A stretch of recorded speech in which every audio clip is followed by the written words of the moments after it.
What a game of football. Benfica 4 Real Madrid 2 and இந்த மாதிரி UCL நைட்ஸ்க்காக தான் எல்லாம் முழிச்சிருந்து பார்க்குறோம். அண்ட் இந்த அப்செட்டை யாருமே எதிர்பார்க்கல.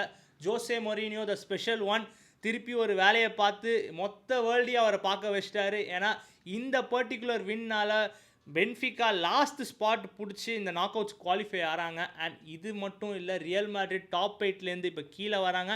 அவங்களும் நாக் அவுட்ஸ் விளாடணும். ஸோ உண்மையிலேயே இந்த அப்செட்டை யாருமே எதிர்பார்க்கல, நான் சத்தியமே எதிர்பார்க்கல. அண்ட் இந்த கேமில் என்ன தான் நடக்கல, எல்லாமே நடந்திருக்கு. பென்ஃபிகா 4 கோல் அடிக்கிறாங்க, பென்ஃபிகா இதனால் குவாலிஃபை ஆகிறாங்க, ரியல் மேட்ரிட் டாப் 8 விட்டு கீழே வராங்க, எம்பாப்பே திருப்பியும் அவர் ஃபார்மை மெயின்டைன் பண்ணி 2 கோல் அடிக்கிறாரு.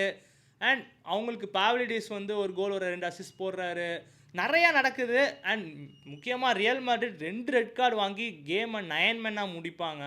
அண்ட் இதெல்லாம் இருந்தாலுமே இந்த கேமில் ஹைலைட்டான மொமெண்ட் அவங்க பென்ஃபிகா கீப்பர் கோல் அடிப்பார் 90+4 உண்மையிலே ஒரு சாலிட் ஹெட்டர். அண்ட் அதை அடித்து ஒரு சம செலிப்ரேஷன் மொத்த டீமே செலிப்ரேட் பண்ணியிருப்பாங்க. அண்ட் பென்ஃபிகாவுக்கு ரொம்ப ரொம்ப குரூஷியல், கண்டிப்பாக மைன்யூட் ஆஃப் சான்சஸ்ன்னு சொல்லலாம். ஏன்னா 9 பாயிண்ட்ஸில் 5 டீம் இருந்தாங்க, 9 பாயிண்ட்ஸில் 5 டீம் இருந்தாங்க. கோல் டிஃப்ரென்ஸ்னால, அந்த லாஸ்ட்டில் அடித்த கோல் டிஃப்ரென்ஸ்னால அவங்க உள்ளே போகிறாங்க, which is incredible. And José Mourinho